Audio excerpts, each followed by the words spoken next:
Morning glory and evening grace, America. It's Hugh Hewitt, pleased to again begin the program with the very best interview in America, Donald Trump. Mr. Trump, welcome back to the Hugh Hewitt Show.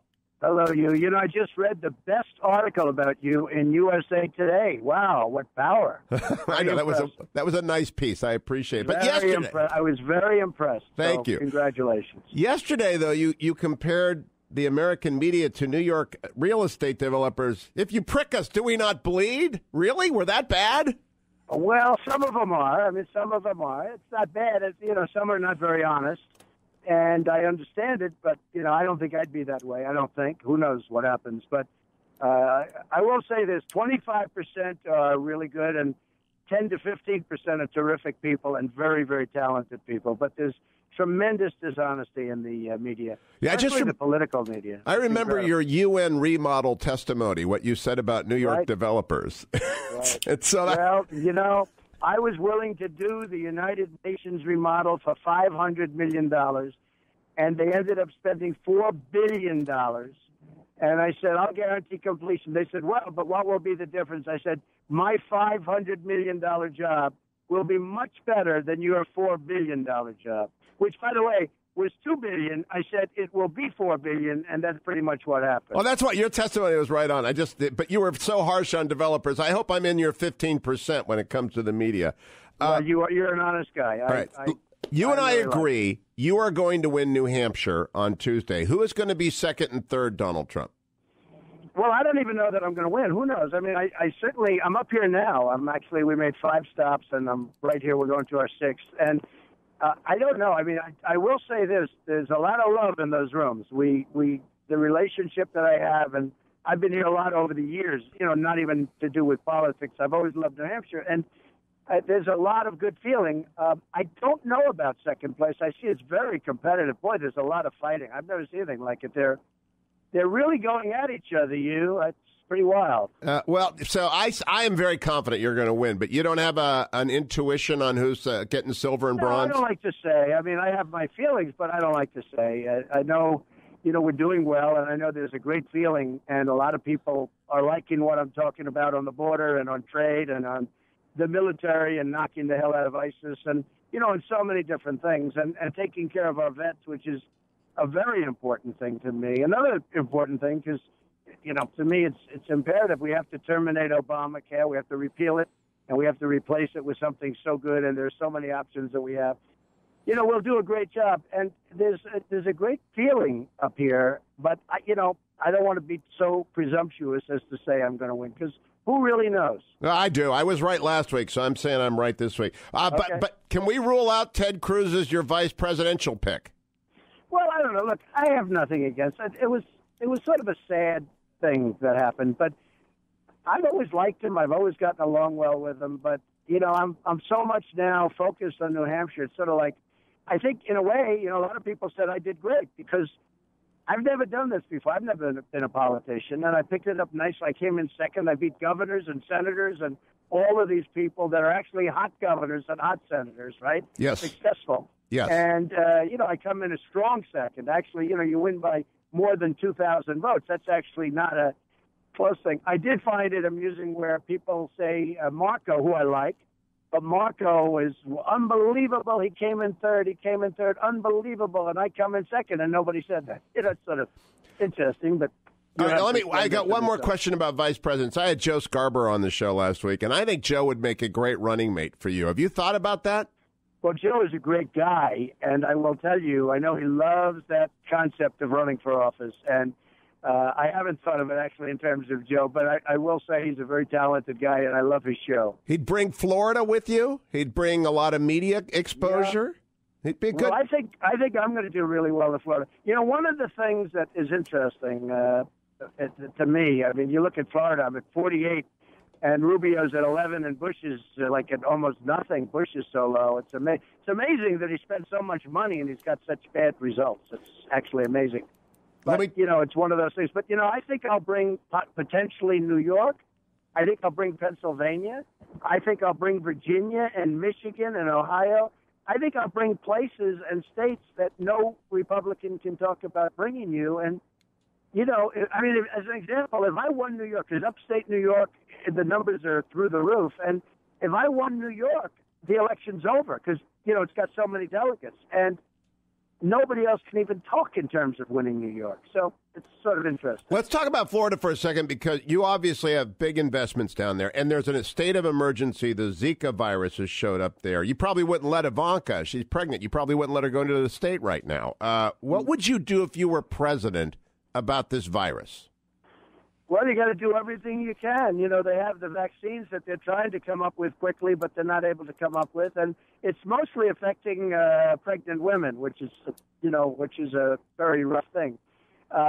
What you have to do is you have to dust off. They call it dust off, which is basically spray. But I don't see. I see these trucks spraying, and it looks like a very small part of our atmosphere that they're spraying. I don't see that as being very effective. I suspect it's something that you just have to be very careful with. And it's true. If you're a pregnant woman, you have to stay out of areas. I had not heard about Florida. Did this just come up yet? Yeah, that's today. The governor declared a state of emergency in 4 counties. I don't know if Mar-a-Lago's one of them, but I just saw the headline. I hope that it's not going to be very big in Florida. That would be very sad, actually, very bad. Now, let me talk to you about a couple of issues. Judges. I know your sister, Margaret Trump Berry, was a very well-respected. Marianne. Very, very well-respected judge. Right. She's senior status now. Who's going to advise Donald Trump on judges? Because there will be 3 of them who are 80 or older if you become the president on the day you're sworn in. Well, it wouldn't be my sister. We do have different views a little bit, but it wouldn't be my sister. She's a very, very highly respected judge, by the way. Yes, she is. She's on the Court of Appeals and highly, highly respected. But I think it would be a conflict to be dealing with my sister in that capacity, actually, because of the fact that she's my sister and she's on the court. She doesn't even like getting publicity. And, frankly, they did a great story on her recently. She didn't want it. She wouldn't be interviewed for it. But she's very talented. She was always a great student and very smart. But, no, I wouldn't be. I think it would be a conflict. So who would give you advice on judges? I'm available. I think a lot of people, but I, know a lot about that world, the judging world. As an example, Justice Roberts, everybody like Justice Roberts turned out to be a disaster because of Obamacare. He could have killed it twice. Well, he turned out to be a total disaster. So I have to speak up for the chief. I like the chief, but it's not a debate. It's an interview. Let me ask you then about. Well, by the way, I probably would like him also, but he did have a chance to kill Obamacare, and he had 2 chances, and people were shocked at what he did. Let me ask you about the dope law in Colorado. I spent a few weeks in Colorado, a couple months in Colorado in the fall, and there's dope everywhere. Chris Christie and Marco Rubio say they will apply the federal law and shut it down. If you're the president, Donald Trump, what will you do about dope in Colorado? There are a lot of bad things happening in Colorado with people's health. And if you look at the results, they're getting some pretty bad results.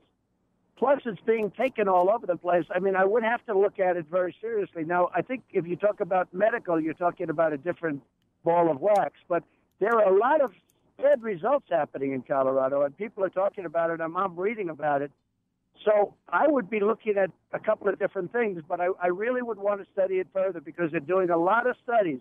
But, some bad medical reports and some bad things are happening with what's going on in Colorado. Good. I agree with you 100%. Now, let me talk to you about a unique problem to you. You've got one of the biggest brands in the world. It's like, Oscar de la Renta or Gucci or, Ralph Lauren. Most presidents put their assets in a blind trust, so they don't know if they're helping or hurting themselves. How in the world does Trump put Trump in a blind trust? Well, it's a big company. I built a great company. You saw that when I did my filing. Remember when I filed, they all said, wow, people were shocked at how big I've made it. And low debt, great cash flow, and a great brand. And, I have somebody that actually likes you and your show, Ivanka. But I have Ivanka, and I have Don and Eric, and I have great executives, and I would put it in a blind trust.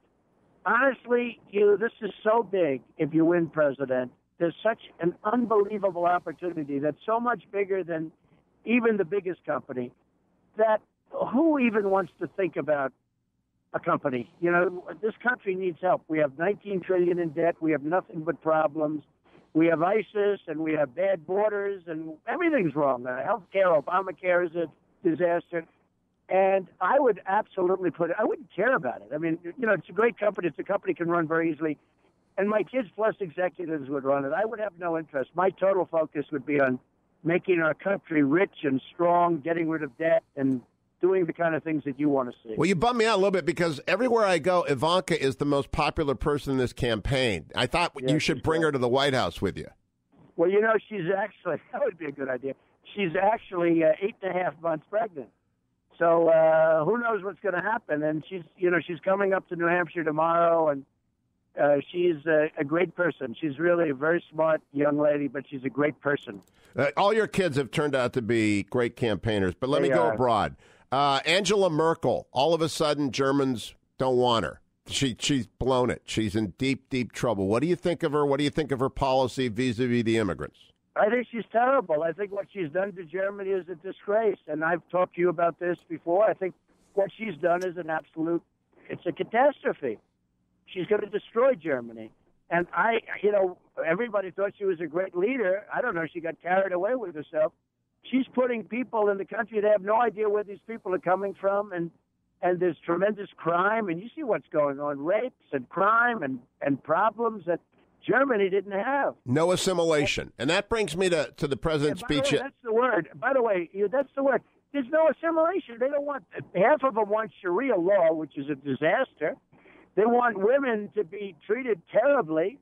They want, the whole thing is ridiculous. I mean, there's not going to be assimilation in Germany and Sweden and every other country where this is happening. It's a disaster. Well, that's why I liked when the president went to the mosque yesterday. He talked about American Muslims. He saluted the Muslims who serve in the military. I liked the speech. Some people didn't like the speech, but I thought he was stressing assimilation for citizens. Isn't that what we have to stress? Well, assimilation is okay, but they have to assimilate. If they're going to want Sharia law, which many of them do, and if they want to live under their own banners, but on our soil, or in the case of Germany, on German soil, I mean, the whole thing is ridiculous. It's never going to work. No, it won't. And I thought it was a surprising thing that he went to a mosque, actually. I mean, he could also go to a church, by the way, and he could also go to a synagogue, but he chose a mosque. And I thought it was surprising in light of what's going on today. And also a foreign policy question. Israel and Palestine have been fighting for as long as Israel has been a state, since 1948. Do you think a two-state solution is viable, Donald Trump? I think the whole thing is very, very tough. The level of animosity, the level of hatred and distrust is so tough. I've been with the greatest experts on the subject, and they think the coming together, wouldn't it be wonderful if it would work? It's a little bit like we're talking about in Germany where, assimilation. It's a very, very difficult situation. I always say, when we talk about difficult deals, I always say that may be the most difficult deal in the world to put together. The relationship is just so bad. And it's ingrained. I mean, it's ingrained for years and years and years. And the relationship is so bad. I use that as an example. If somebody could put that together, if somebody could create real peace over there, that would be the great deal maker of all time. But it's going to be very tough. Who's giving you advice on the Middle East? Who's your go-to guy or gal in the Middle East? Well, I have numerous people. I don't want to give all names, but we have Waleed. We have, I have many, many people that I'm talking to. Plus, I read a lot, I watch a lot and I read a lot. I know you watch everything. I don't think you ever miss anything I say. I do watch. I watch a lot, late in the evenings. I have a wonderful thing called TiVo and/or its equivalent. It's great. But I do watch and I do read a lot. And, I get the whole Middle East. The Middle East is a disaster. Don't forget, I said, as a businessman, I wasn't a politician. I said, do not go into Iraq. You're going to destabilize the Middle East, and Iran is going to take over everything. And that's what happened, coupled with ISIS, because of the horrible policies of the leaders of Iraq, if you want to call them leaders. He was a disaster. But because of the horrible policies, this subgroup formed, and it's called ISIS, and ISIS has turned out to be a total disaster. So, I was the one that in 2003 and 2004, right at the beginning, said you're going to destabilize the Middle East, and that was, turned out to be a pretty good prediction. All right, let me turn to the general election. If you're the nominee, you'll be up against Hillary Clinton. First of all, there's a new show on TV tonight about O.J. He was guilty, but he walked away. Madoff was guilty. He went to jail. Do you think Hillary Clinton is guilty of breaking the law, and is she going to get away with it? I think she's guilty, and, that's based on, a little legal work that I've done, and I have great lawyers surrounding me all the time for lots of other reasons where, just deals and business. They tell me, and also reading and watching, they tell me absolutely guilty. I have a feeling that she's going to be protected by the Democrats, and I think it's very unfair to General Petraeus and to lots of other people that have suffered greatly doing far less than she has. And if you see the way that she's reacting to the president, where everything he says is great, she doesn't really feel that way. Like on Keystone Pipeline, all of a sudden she changed her vote to what he, her voice to what he wanted. I think it's absolutely, I think she's guilty. I think they're going to protect her, and I think that's going to be a very, very bad thing for our country. It's going to set up almost a double set of laws. Very, very unfair, and very unfair to the people that have suffered. They've always had two sets of rules for the Clintons, though, haven't they, Donald Trump? Well, Whitewater was a disaster, and everybody said that she was totally guilty of that. I was with a friend of mine who was very involved in that and said it really was something that she should have paid a bigger price for. She got away with it by a whisper. That was by a whisper. That was almost a flip of a coin. Like she won the 6 flips, we have to find out that coin. Can you imagine winning an election by flipping a coin? I know. I want that coin for the Browns. It doesn't sound like the American way. All right. Now, Bob Woodward was on MSNBC this morning, and he said about Hillary, quote, I think a lot of it with Hillary Clinton has to do with her style and delivery, oddly enough. She shouts, he added, something unrelaxed about the way she is communicating. And everybody came down on Woodward like a pile of bricks, calling him a sexist. How do you think she speaks, and is it because she's a woman that she sounds so bad? Well, I didn't. I noticed that over the last couple of weeks, she has been shouting very much. I think he's really somewhat right. I mean, it looks uncomfortable, and a lot of people would say the woman. I think that she has been, very. She has been raising her voice a lot. I think it's painful. I think it's going to be painful for her. It does look like she's really, really shouting. So I would have to agree with Bob Woodward on that. I think it's uncomfortable. And I don't think it's necessarily pleasant to watch. I would think it's very hard for her to do. Now, so, may not be politically correct, but everybody knows it's the fact. And it seems to be that way more over the last week and a half, 2 weeks than I've ever seen it. She's rattled, but Ted Cruz earlier today said, you're very rattled. What do you think of that? No, I'm doing well. I'm a very solid person. And, Ted, where that whole thing is with everybody agrees, the most solid person. You can't build a great, great company by, being even a little bit rattled. Rattled has not been my thing. I've been a winner all my life, and frankly, I think we're going to see a good result up in New Hampshire, and we'll see. But one thing I've handled all my life, you have to be able to handle pressure, and I love pressure. I've always liked it better than even without pressure, and I think, you've seen it. Don't forget, I've never done it before. I've been a politician for 7 months. I've never done it before, and I'm doing pretty well. I've worked my entire legal career for developers. There have been housing developers primarily on the West Coast, Hawaii, and they make big bets. They make big bets. They win big. Sometimes they lose big. Right. Is that mentality the one you're bringing to this race? Well, a lot of people said no matter what happens with me, I can't lose because I've comported myself very well. I've done very well. They're writing books about it. They're writing stories about it. And a person who's you would know very well, but one of the most respected writers called me, and the story. He said, it's been the summer of Trump, and it's been the whole autumn of Trump, and it's been amazing. I said, no, it's only amazing if I win. And he said, no, even if you don't win, it's been amazing what you've accomplished because you've changed the whole political landscape, including the way you run for office. So my attitude is I want to win. I don't want to just do an amazing job so that people say nice things about me in 10 years from now. Okay, but I find it very interesting. Last question, Donald Trump. Some people say you're divisive. Other people say you want to make America great again. I listened to your supporters very closely. I went to Roman Catholic schools where they taught patriotism, they taught civics, they did assimilation. Can you bring this country together? Because it is very deeply divided. It's totally divided. Our president is a great divider. He divides everybody. He's just the most divisive person. And this will sound strange to you, but I'm actually somebody that brings people together. You have to understand, I started out, I was running against 17. We had 17 people, and they're coming at me from every angle. And you have to be tough, and you have to be quick, and you have to be smart. And people would say, oh, he's divisive. Well, now they're dropping out quickly, and they're dropping out every day. We seem to lose a couple. But, you had to be tough, and you had to be sharp. Now it's sort of getting to be the way I like it. Now I like it better. But, I am somebody that brings people together, and if I'm elected, our country will be brought back together. You will have to pick a running mate. If you had to pick a running mate from those that are on the stage with you this weekend, who would you pick? Well, I wouldn't say, but I will say I have great respect for a number of people that have been running.